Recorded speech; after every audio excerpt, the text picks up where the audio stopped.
Bismillahirrahmanirrahim. Assalamualaikum warahmatullahi wabarakatuh. Innal hamdalillah nahmaduhu wa nasta'inuhu wa nastaghfiruh wa na'udzu billahi min shururi anfusina wa min sayyiati a'malina. May yahdihillahu fala mudilla lahu wa may yudlilhu fala hadiya lahu. Asyhadu an la ilaha illallah wahdahu la syarika lahu wa asyhadu anna Muhammadan abduhu wa rasuluhu la nabiyya ba'dahu. Allahumma salli wa sallim ala Rasulillah Nabiyyina Muhammadin wa ala alihi wa sahbihi wa man walah. Amma ba'du. Jamaah dan pemirsa yang insyaallah diberkahi oleh Allah Subhanahu wa taala, marilah kita panjatkan puja dan puji syukur kita kehadirat Allah Subhanahu wa taala yang telah memberikan nikmat dan karunia-Nya kepada kita sekalian, terutama nikmat sehat, nikmat iman, sehingga kita masih bertemu lagi dalam acara takjil tausiah menjelang buka yang insyaallah diberkahi oleh Allah Subhanahu wa taala. Salawat dan salam senantiasa kita haturkan kepada beliau junjungan kita, Nabi besar, Nabi agung, Nabi Muhammad sallallahu alaihi wasallam, Nabi yang telah membawa ajaran agama Islam dari zaman jahiliyah, dari zaman kegelapan hingga zaman yang terang benderang ini dengan adanya agama Islam. Tentunya kita selalu berdoa, semoga kita semua mendapatkan syafaatnya di yaumil akhir nanti. Amin, amin ya rabbal alamin. Jamaah takjil yang insyaallah diberkahi Allah Subhanahu wa taala, kita sudah memasuki bulan Ramadan yang ke-19. Maka dari itu, marilah kita tingkatkan kualitas dan kuantitas ibadah kita selama di bulan Ramadan. Syukur-syukur diperbaiki, ditambahkan lagi. Karena pengertian dari puasa sendiri adalah menahan diri dari makan dan minum dari terbitnya fajar hingga terbenamnya matahari. Itu secara bahasanya. Namun yang ditahan itu bukan hanya makan dan minum saja. Yang ditahan itu ada amarah kita, hawa nafsu kita, agar senantiasa kita tidak bermaksiat. Syukur-syukur dihilangkan di bulan Ramadan ini. Syukur-syukur kita bertaubat untuk menuju kebaikan, berfastabiqul khairat, berlomba-lomba dalam kebaikan. Itu adalah pengertian dari puasa. Terus kita sedang berpuasa, kita juga harus mempunyai tujuan. Tujuan dari puasa adalah agar senantiasa kita merasakan apa yang mereka rasakan. Merekanya itu siapa? Merekanya adalah kaum fakir, kaum yatim piatu, orang yang tidak punya, yang makan saja sehari-hari susah. Itu kita rasakan. Makanya kita itu harus bersyukur pada Allah Subhanahu wa taala, bersyukur kepada orang tua kita karena kita berada di agama yang rahmatan lil alamin, agama yang benar-benar datangnya dari Allah Subhanahu wa taala. Karena perintah syukur sendiri, Allah Subhanahu wa taala berfirman, la in syakartum la azidannakum wa la in kafartum inna adzabi lasyadid. Barang siapa yang bersyukur kepada Allah, maka senantiasa akan Allah tambah. Barang siapa yang kufur akan nikmat Allah, maka sesungguhnya azab Allah sangat pedih. Maka kita ada di bagian yang mana nih? Ada di bagian yang kufur nikmat atau syukur akan nikmat. Insyaallah jamaah takjil yang di rumah ini, insyaallah semuanya syukur akan nikmat Allah Subhanahu wa taala. Makanya bahkan di surat Ar-Rahman itu disebutkan 33 kali. Bunyi ayatnya seperti apa mungkin sudah tidak asing lagi di telinga kita, sudah sering kita dengar. Bunyi ayatnya itu seperti ini. Fa bi ayyi ala rabbikuma tukadziban. Nikmat Tuhanmu yang mana lagi yang engkau dustakan? Itu teguran bagi kita semua bahwasanya diwajibkan atas kita untuk bersyukur pada Allah Subhanahu wa taala. Kita masih diberi kesempatan hidup, itu perlu kita syukuri. Karena yang namanya mati, yang namanya maut, yang namanya umur, yang namanya harta, tahta itu tidak pernah memandang umur, tidak pernah memandang jabatan. Ketika kita dimatikan waktu itu, maka Allah, sesungguhnya Allah sangat mudah untuk mematikan kita. Makanya berlomba-lombalah dalam kebaikan tadi, berfastabiqul khairat. Alhamdulillah kita masih bertatap muka, walaupun online secara ini, kita itu harus bersyukur. Karena yang namanya mati tidak pernah memandang umur. Diibaratkan seperti ini, ada pohon kelapa. Itu ada kelapanya yang tua. Bahasa wong Jawa niki gandil bae, ya anak. Orang tiba-tiba. Terus diibaratkan lagi tadi pohon kelapa wis tua nggak dilebay, anak manik sing masih cengkir, masih beluluk, itu sudah jatuh. Itu ada. Itu diibaratkan seperti kita. Kadang sudah ada yang kakek-kakek, nenek-nenek, aki-aki, nini-nini sing masih urip baik ya anak. Ada anak yang baru kecil, yang baru dilahirkan, sudah meninggal. Itu ada.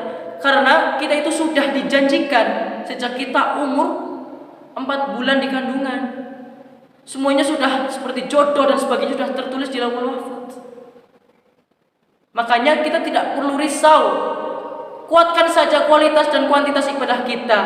Karena pepatah pernah mengatakan bahwasanya kita itu hidup di dunia ini bagaikan makan transit untuk minum. Itu seperti ini. Kita itu hanya singgah saja, hanya makan saja, setelah itu minum. Akan kembali lagi ke akhirat. Makanya bekal apa yang sudah kita bawa nantinya ketika kita di akhirat nanti? Amalan apa yang sudah kita bawa yang nantinya kita di alam kubur nanti? Karena harta dan jabatan tidak akan pernah ditanyakan oleh malaikat Raqib Atid, tidak akan ditanyakan, tidak akan dibawa mati. Namun amalan yang tidak akan pernah terputus ketika kita sudah meninggal itu apa saja? Ada 3. Yang pertama adalah anak yang soleh waladun soleh. Yang kedua adalah ilmu yang bermanfaat. Yang ketiga adalah amal jariyah. Maka dari itu, apakah kita semua sudah menjadi kriteria anak yang soleh? Insya Allah jamaah takjil di rumah ini soleh-soleh semua. Insya Allah senantiasa berbakti kepada orang tuanya. Anak yang soleh, yang senantiasa mendoakan orang tuanya ketika sudah meninggal maupun masih hidup didoakan. Karena amalan tersebut tidak akan pernah terputus. Doanya seperti apa mungkin sudah tidak asing lagi. Doanya itu Rabbi firli wali walidayya warhamhuma kama rabbayani shaghira. Terus amalan yang kedua adalah ilmu yang bermanfaat. Ketika jenengan semua memberikan ilmu walaupun 1 huruf saja tapi bermanfaat, walaupun kecil sebiji zarah. Sebiji zarah itu diibaratkan di Indonesia itu sebiji sawi. Walaupun kecil seperti itu, ketika itu bermanfaat diamalkan. Ketika diamalkan nantinya akan menjadi amal jariyah bagi kita. Itu tidak akan pernah terputus walaupun kita sudah meninggal. Amalan yang ketiga adalah tadi ilmu yang bermanfaat, amal jariyah. Amal jariyah itu seperti kita memberi kepada kaum fakir miskin, kepada anak yatim dan sebagainya. Itu amal jariyah. Apalagi di bulan suci Ramadan ini banyak sekali amalan-amalan sunnah yang mungkin bisa kita dipraktekkan di rumah nanti. Salah satunya apa? Memberikan iftar. Iftar itu apa? Memberikan buka kepada sesama. Ketika jenengan semua mungkin ada muadzin di rumah, adzan Allahu Akbar, langsung segerakan buka. Terus barangkali muadzin di rumah itu masih bengek-bengek ya, belum minum, dikasih buka, dikasih iftar. Itu pahalanya dilipat gandakan bagi kita.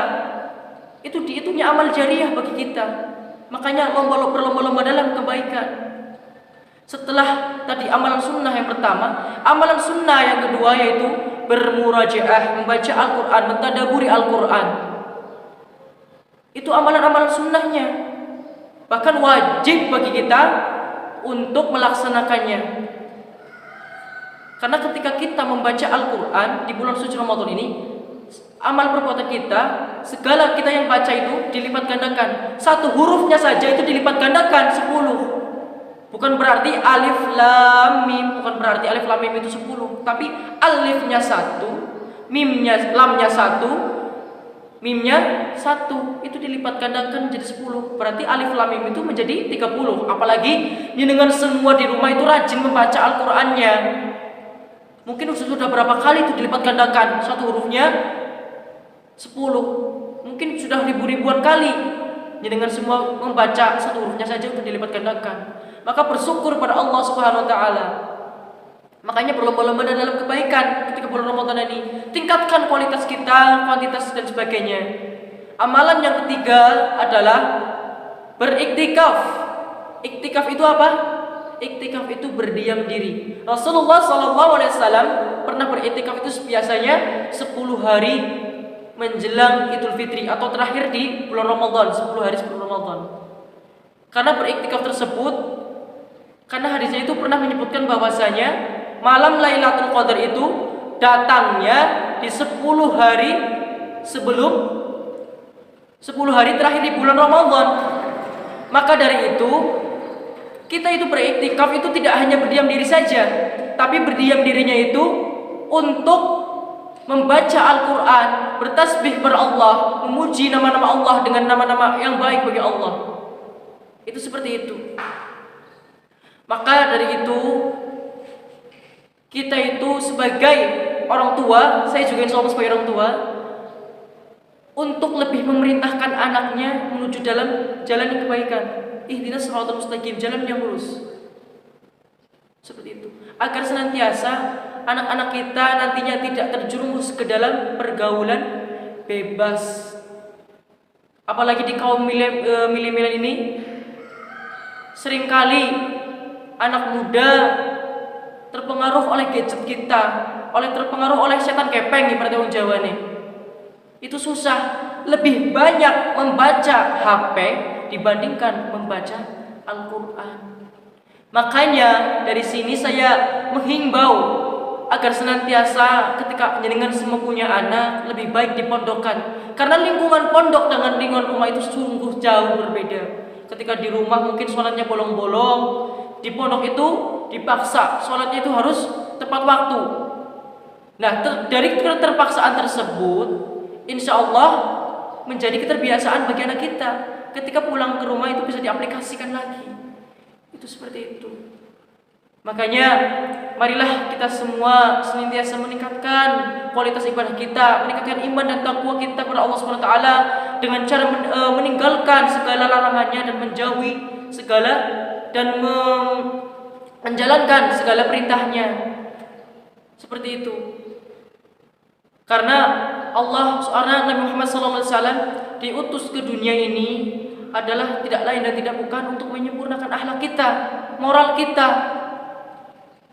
menjadi uswatul hasanah kita, menjadi pemimpin yang terbaik bagi kita.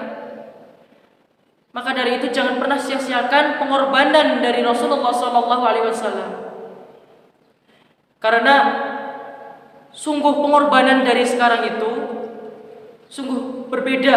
Mungkin kita hanya merasakan akibatnya saja. Dulu perjuangan Rasulullah SAW berdakwah seperti ini saja susah. Sekarang itu di media massa, di media sosial ini gampang. Seperti ini contohnya, secara online pun bisa didengarkan dari rumah. Apalagi di pandemi COVID ini. Tentunya kita juga selalu berdoa, tetap mengikuti protokol kesehatan, berdoa agar senantiasa kita dijauhkan dari segala macam bahaya, dijauhkan dari segala virus-virus yang sedang beredar di sini, virus corona seperti ini. Makanya kita diwajibkan tadi ketika apalagi di pandemi seperti ini senantiasa berwudu. Karena umat Islam, umat Islam itu ketika sering-sering mengambil wudu, itu insya Allah dijauhkan dari virus corona tadi. Makanya kita harus bangga, kita itu ada di agama yang paling atas, agama yang benar-benar datangnya dari Allah. Maka ayolah kita tingkatkan kualitas ibadah kita, sholat kita. Karena sholat itu imaduddin, sholat itu tiang agama. Ketika jenengan semua sudah mendirikan tiangnya, tinggal mendirikan pondasinya. Pondasinya dengan apa? Amalan-amalan ibadah kita, membaca Al-Quran dan sebagainya. Tapi ketika jenengan semua sholatnya saja ditunda-tunda, sama saja jenengan semua sedang merobohkan agama. Na'udzubillahi min dzalik. Karena dosa yang paling besar melebihi dari dosa zina dan riba itu adalah dosa orang yang meninggalkan sholat. Semoga Allah Subhanahu wa taala senantiasa mengabulkan doa-doa kita, mengampuni dosa-dosa kita yang berlalu dan yang akan datang. Insyaallah kita memperbaiki dosa-dosa kita agar senantiasa kita tidak terjerumus lagi ke lubang yang sama. Jamaah tajir rahimakumullah, Mungkin dari saya itu tausiah saya itu saja, kurang lebihnya saya mohon maaf. Nun wal qalami wa ma yasturun fastabiqul khairat undur man qala wa la tamdur man qala. Wassalamualaikum warahmatullahi wabarakatuh.